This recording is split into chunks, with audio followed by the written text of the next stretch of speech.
مثال کے طور پہ وہ فقہ کے امام ہیں، شریعت کے امام صرف ایک ہیں، وہ ہے محمد رسول اللہ صلی اللہ علیہ وآلہ وسلم، ان کے علاوہ کوئی شریعت کا امام نہیں ہے۔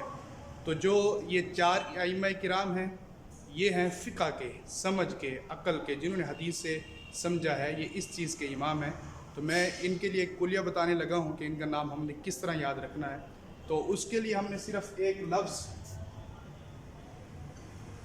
ماشاء،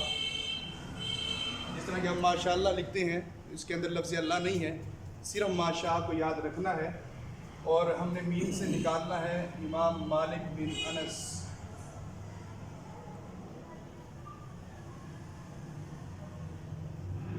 رحمہ اللہ تعالی، اور لفظ الف سے امام احمد بن حنبل رحمہ اللہ تعالی، اور لفظ شین سے امام شافعی رحمہ اللہ تعالی، جن کا نام اصل ادریس ہے، ادریس الشافعی،